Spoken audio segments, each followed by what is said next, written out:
Have you ever noticed how some of your biggest insights tend to be the most obvious ones in hindsight?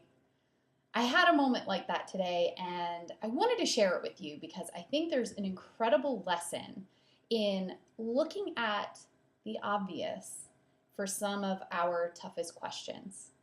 I'm April Hamilton, the founder and CEO of April Hamilton Coaching, and you're watching episode 3 of From Ordinary to Extraordinary.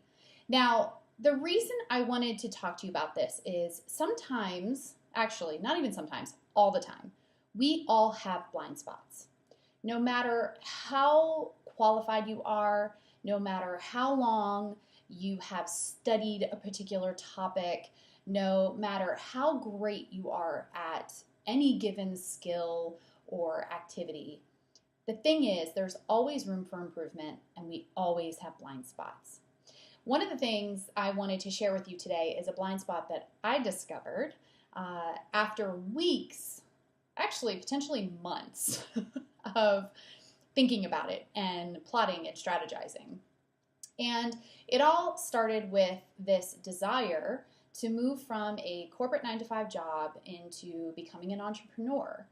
Now, one of the driving factors for me making that change was not only this desire to serve in a way that, truly felt natural to me, really leaning into helping people uncover their greatest desires and really helping them work through obstacles and ultimately getting to celebrate with them, but also to create a life of freedom and a life of flexibility. One of the things I've struggled with most of my corporate career is the idea of the 9-to-5, right? Really having to work within these very specific hours. And so part of what really drew me to entrepreneur life was getting to have a schedule that was a little more flexible, that could work with my, how I best activated different aspects of myself. So for instance, I love consuming information in the morning. I love reading in the morning. I love giving myself a time for my brain to start kind of warming up. But the trick was when I was working 9-to-5, most of the time people started needing things right first thing in the morning, and what I was consuming was email. So it immediately put me into this space of having to run and go. And then, in the afternoon I slowed down a little bit, but I hit this high productivity time kind of late morning. And I knew that was the best time for me to be most productive, but yet meetings come up, and no matter how much I tried to find space, I really struggled in this area. There were many more things, but that just kind of gives you a flavor of what I mean by having flexibility. And it was really about being able to lean into not only the activities I loved, but in the times that they made most sense for me.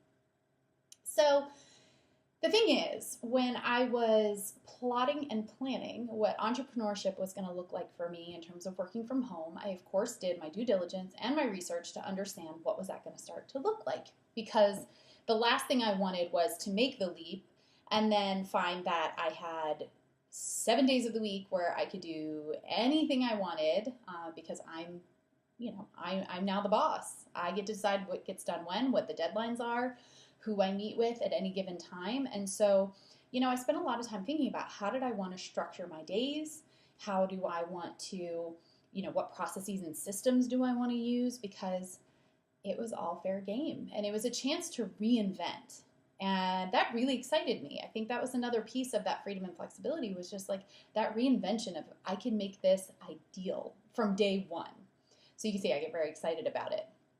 So what I did is, of course, I went out and I studied all the greats in terms of their routines, in terms of their systems, in terms of how they scheduled their days, block time, productivity. I mean, you name it. I consumed anything I can get my hands on to figure out the perfect system.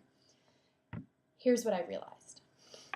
My big aha was that I already had so many tools that were working for me. But the thing is, I decided because I was no longer going to an office and instead I was working in my home office that I had to reinvent the wheel. And the thing is, I didn't need to reinvent the wheel. So I spent all of this time consuming all this content, trying to develop new systems. I kid you, I probably have no less than 5 notebooks and online systems to track my tasks and to-dos and my follow-ups. And the thing I realized this morning when I really took a step back was, number one, I was making everything way harder than I needed to. And number two, I had developed a system when I was in corporate that worked wonderfully for me. It was so simple. You want to hear what it is? Take a notebook. For the week, I would do this every single week. I would put at the top of the page my top 3 priorities, 3 to 4 priorities for the week. Then what I would do is underneath that, I would take each of those buckets and list out the tasks that needed to get done that week to support those priorities. After I did those big bucket task lists, then I had just kind of a free form task list of anything that came up. But the point was, whenever I sat down to work, whether I had an hour or 4 hours, I knew what the most important things were to get done, and it gave me a sense of focus. Now, I ask you, why would I ever throw that out for the sake of something totally brand new and spiffy and shiny? Well, the thing is, this is where the blind spot comes in. Sometimes we can't see what's so obvious to us because either it was working so well or because we feel like we have to change everything when we change one thing. And so what I want to leave you with today is a challenge. And that challenge is, if there's anywhere you're feeling stuck or like you want to make a massive shift and a massive change and you're kind of starting from ground up, take a step back, look at a past scenario where you were achieving similar goals, and I want you to write down in 2 columns. First, what works about it? What worked about your approach? What worked about giving you energy? What worked about it that made you feel, fill in the blank, productive, efficient, anything, happy, in the flow, whatever it was. What were those things you did that worked for you? Then on the other column, right, what didn't work for you? Because the chances are there in every past scenario, as you're plotting where you're going in your new scenario, there is something that was working for you.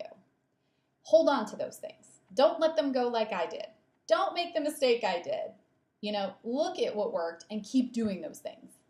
Then establish what didn't work, and that's your area to find the new system, the new process, the new activity. Because then you're focused on changing the things that haven't been serving you while maintaining what has, and therefore causing far less stress. And I speak from experience. So that is your challenge for today. I would love to hear what you discover. So once you have a chance to tackle that challenge, comment below. Let me know what you learned. What are your best tips for really identifying your blind spots and doing something about it? Definitely feel free to share. And don't forget to share with someone who you think might benefit from this message. Thank you for tuning in today, and I'll see you next week.